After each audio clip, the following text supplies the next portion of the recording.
बहुत बहुत नमस्कार दोस्तों। आपका स्वागत है हमारे channel law Kumbh where law meets wisdom. दोस्तों आज हम ये जो टॉपिक डिस्कस करने जा रहे हैं वो 6/4/2026 को दिल्ली हाई कोर्ट में ये जो केजरीवाल साहब के अगेंस्ट जो सीबीआई की रिवीजन पिटीशन है, जिसमें केजरीवाल साहब और 22 और लोगों को डिस्चार्ज कर दिया था, उसकी जो हीयरिंग थी उसके बारे में मैं बताना चाहता हूँ। देखिए, इस केस में केजरीवाल साहब ने रिक्यूजल एप्लीकेशन फाइल की थी कि ये मैडम जस्टिस सूर्यकांता शर्मा इस मैटर को न सुने। रिक्यूजल मतलब आप इस केस से अपने आप को दूर बना लें, ये एप्लीकेशन फाइल करी थी। तो ये एप्लीकेशन देखिए, केजरीवाल साहब के लिए वैसे तो बहुत बड़े बड़े लॉयर अपीयर होते रहे हैं, लेकिन ये चूँकि थोड़ी सी सेंसिटिव एप्लीकेशन थी, तो मेरा ये मानना है कि उनके लॉयर्स जो हैं, जैसे डॉक्टर अभिषेक मनु सिंघवी या कपिल सिब्बल या ये लॉयर लोगों ने इनको बोल दिया होगा कि ये हम एप्लीकेशन हम नहीं आर्ग्यू करेंगे, क्योंकि हम लॉयर हैं, हम रोज़ कोर्ट में जाते हैं, हम किसी जज के खिलाफ ऐसे नहीं बोलना चाहते हैं। बिकॉज कोई भी जजेस से जो भी रीजनेबल लॉयर है, सेंसिबल लॉयर है, जजेस के अगेंस्ट कंट्रोवर्सी में नहीं फंसना चाहते हैं। तो इसीलिए केजरीवाल साहब ने बोला होगा कि ठीक है, मैं खुद आर्ग्यू कर लेता हूँ, रिक्यूजल का जो एस्पेक्ट है वो मैं खुद आर्ग्यू कर लेता हूँ। तो जनरली जो दिल्ली हाई कोर्ट में फाइलिंग सिस्टम होता है वो ऑनलाइन फाइलिंग होती है। तो ऑनलाइन फाइलिंग में ये है कि इन पर्सन कोई तभी फाइल कर सकता है जब उसको कोर्ट की परमिशन हो। तो वो कल केजरीवाल साहब कोर्ट में गए, अपनी हार्ड कॉपी मतलब प्रिंट आउट लेके अपनी एप्लीकेशन का, और जज साहब को बोला कि ये चूँकि ऑनलाइन सिस्टम अलाउ नहीं कर रहा था तो मैं एप्लीकेशन लेके आया हूँ। ठीक है। इससे पहले क्या हुआ कि केजरीवाल साहब जैसे ही खड़े हुए अपने बताने के लिए, तो हमारे देश के सॉलिसिटर जनरल श्री तुषार मेहता, ये थोड़ा सा इन्होंने अग्रेसिवली बोला कि there has to be a decorum, रुकिए, ऐसे करके। देखो, ये जो कंडक्ट था सॉलिसिटर जनरल का, जो अगेंस्ट एक आदमी जो इन पर्सन अपीयर हुआ है, ये लॉयर तो है नहीं, तो किसी को, जैसे कहते हैं कि किसी को दबाना, किसी को बुलडोज करना, ये मेरे हिसाब से तुषार मेहता साहब का ये व्यवहार सही नहीं था। ये कोई भी और इस तरह से इंटिमिडेट करना कि there has to be a decorum, कोई केजरीवाल साहब ने गुस्से में तो बोला नहीं था। ठीक है, बड़े आराम से बोला था कि मैंने रिक्यूजल एप्लीकेशन फाइल की है, और ये मेरिट पे चले गए। मेरिट मतलब केस के उस पे चले जाए कि ये बहुत बड़ा क्राइम हुआ है, और कुछ लोग करियर बनाते हैं एलिगेशन लगा के। ये भी बहुत अग्रेसिव टोन एंड टेनर था। ठीक है, आप जब ईडी फाइल करती है ट्रांसफ़र एप्लीकेशन ट्रायल कोर्ट में, तब आप देश का बहुत नाम उठाते हो, तब आप जुडिशरी पे एलिगेशन नहीं लगाते। और केजरीवाल साहब जो जिनके साथ के सारी कैबिनेट जेल में रह के आई है, और उस समय जब इन मैडम ने सबकी बेल एप्लीकेशन डिसमिस होती थी, कोई भी केस हो इनके अगेंस्ट ही डिसाइड होता था। तो अगर इन लोग का एप्रीहेंशन है, और इनके साथ 8 और लोगों ने एप्लीकेशन फाइल करी है, 8 या 7 लोग और ने एप्लीकेशन फाइल करी है कि ये मैडम इस केस को सुनने से मना कर दें। ठीक है, तो दो चीज़ें हुई, केजरीवाल साहब खुद अपीयर हुए, और सॉलिसिटर जनरल तुषार मेहता, ये इन्होंने बहुत ही अग्रेसिव टोन ली थी, बहुत ही अग्रेसिव टोन एंड टेनर, जिसे कह रहे थे ना, तुषार मेहता जी बोल रहे थे कि केजरीवाल साहब थिएट्रिक्स अपना रहे हैं, लेकिन लग ये रहा था कि ये खुद थिएट्रिक्स अपना रहे हैं। बहुत ही मतलब, जिसे अगर कोई इंडिविजुअल इन पर्सन क्लाइंट खुद अपना केस आर्ग्यू करना चाहता है, तो इसका मतलब ये नहीं है कि जो लॉयर हैं, जो कोर्ट में जाते हैं, वो उसको दबा देंगे। और ये फॉर्मर चीफ मिनिस्टर रहे हैं दिल्ली के। ठीक है, आपको याद होगा कि एक बार ममता बनर्जी के लिए कोलकाता हाई कोर्ट में केस चल रहा था, कैलकाटा हाई कोर्ट में, तो एसवी राजू जो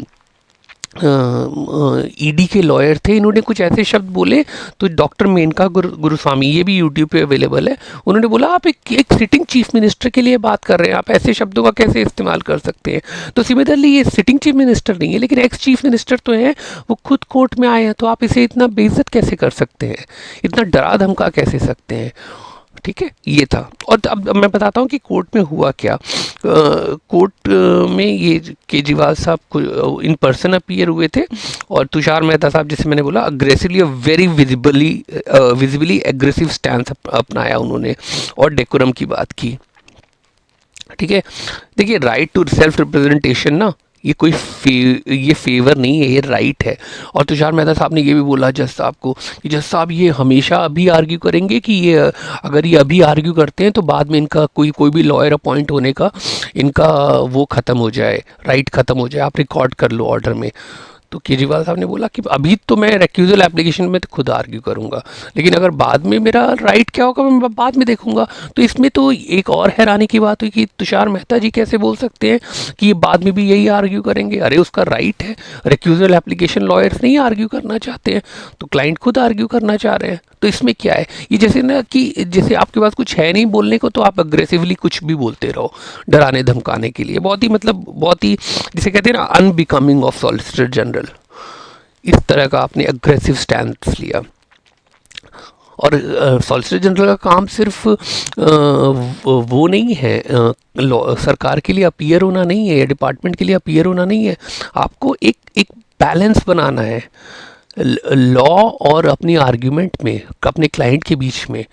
इस तरीके का aggressive stand generally law officer नहीं अपनाते हैं। और केजरीवाल साहब अकेले थे और आपके पास पूरी फौज थी लॉयर की, फिर भी आप ऐसे दबा रहे हो। Litigant has the right to appear in person and argue in person, ठीक है। और किसी का अप्रूवल की ज़रूरत नहीं है, सॉलिसिटर जनरल साहब की अप्रूवल की ज़रूरत नहीं है। procedurally excessive, therefore asking a litigant to clarify whether he intends to argue in future also is legally unnecessary and procedurally excessive। ये बोलना भी बहुत गलत था। डेकोरम और शील्ड और स्वॉर्ड, देखिए डेकोरम किस लिए होता है, मेंटेन डिग्निटी के लिए, ऑर्डरली प्रोसीडिंग के लिए होती है। Decorum must be mutual.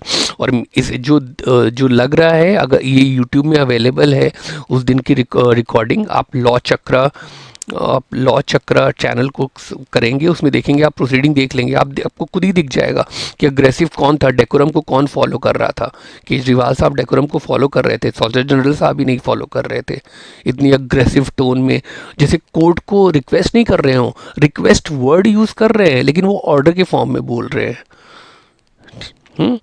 It can not be the tool of pressure, ठीक है। Over insistence on decorum specially in aggressive tone, it's quite disproportionate। SG's conduct, ठीक है, एडवोकेसी थी या असर्शन था, जिसे कहते हैं टोन अपीयर्ड ओवरबीयरिंग, हाँ, इंटरप्टिव एंड बॉर्डरलाइन कोअर्सिव भी था ये। अब इसमें अब ये है कि इसका जो क्वेश्चन ये होता है, वॉट इज रोबस्ट एडवोकेसी और attempt to dominate the court room narrative. मेरे हिसाब से ये कोर्ट रूम नैरेटिव को जिसे कहते हैं ना कि डोमिनेट करने की कोशिश थी और केजरीवाल साहब को नीचा दिखाने की कोशिश थी। अरे वो हारा जीता कोर्ट कचहरी में तो होता ही रहता है, लेकिन आपने वो उन्होंने शान से बोला कि मैडम मैंने एप्लीकेशन फाइल की है। अरे रुकिए, ये decorum, there has to be a decorum. Power imbalance in court, एक तरफ से स्टेट के टॉप लॉ ऑफिसर हैं और एक लिटिगेंट खुद अब अकेले अपीयर हो रहा है विदाउट काउंसिल। फेयरनेस क्या होता है कि भैया आप आराम से सुने, एक्सेसिबिलिटी ऑफ जस्टिस, न्यूट्रलिटी होना चाहिए। खैर सॉलिसिटर जनरल से तो न्यूट्रलिटी की नहीं उम्मीद करते, लेकिन हाँ कोर्ट से तो कोर्ट का बिहेवियर ठीक था। उन्होंने बोला कि आप दे दीजिए और नोटिस इशू कर दिया इस पे, इस एप्लीकेशन पे, और रिप्लाई मंगा लिया। लार्जर कॉन्स्टिट्यूशनल पर्सपेक्टिव क्या है, टाइम टू आर्ग्यू मिल गया, अपॉर्चुनिटी टू फाइल रिप्लाई मिल गया सीबीआई को, और freedom from unnecessary pressure while presenting one's case. तो खैर केजरीवाल ने को जो चाह रहे थे वो हो गया, उनकी एप्लीकेशन पे नोटिस हो गया, सीबीआई से रिप्लाई मंगा लिया गया, और ये मैटर 13 तारीख को लिस्ट हो गया हाई कोर्ट में आर्ग्यूमेंट के लिए मंडे को। कंक्लूजन क्या है, limits of court room authority, dignity of litigant appearing person. देखिए कोई अगर कोर्ट में खुद से अपीयर होता है तो इसका मतलब ये नहीं है कि उसे डराया धमकाया जाए, और कल केजरीवाल साहब को डराया गया, उनको डिमीन किया गया कि जैसे उनको डेकोरम नहीं पता, और वो he was very normal, he was very polite. हाँ, और बैलेंस बिटवीन पावर और fairness, justice must not appear as suppression. Obviously किसी को जस्टिस का मतलब ये नहीं है किसी को दबा दिया जाए, ठीक है। तो ये क्या, ये डेकोरम था या दबाव, हाँ ये तो आप लोग डिसाइड करिए। मेरे हिसाब से ये दबाव था। तो आई बिलीव कि आप ये प्रोसीडिंग आपको समझ में आई होगी, और अगर आप इस प्रोसीडिंग को देखना चाहते हैं तो इसका भी लिंक भी आपको अवेलेबल रहेगा, तो आप इस प्रोसीडिंग को देख सकते हैं। ठीक है। और एक और चीज़ मैं कहना चाहूँगा कि ये मैटर अगर 9 लोगों ने फाइल किया है रिक्यूज़ल एप्लीकेशन पर्टिकुलर जज के अगेंस्ट, तो उनको रिक्यूज़ कर देना चाहिए। देखिए, किसी मैटर से अटैच होने का कोई फ़ायदा नहीं है। जो आपके यहाँ न्याय लेके मांगने आ रहा है उसको आप पे नहीं विश्वास है, आपके उसके प्रीवियस ऑर्डर पे आप पे नहीं विश्वास है, तो आइडली किसी मैटर से अटैच होना कोई वो बात नहीं है, जिसे कहते हैं सही बात नहीं है। और ये इतना हाई स्टेक मैटर है, तो आइडली द कंसर्न जज should discharge, but let's see how it goes. तो आप हमारे चैनल को LSS लाइक, शेयर और सब्सक्राइब करते रहिए। बहुत बहुत धन्यवाद।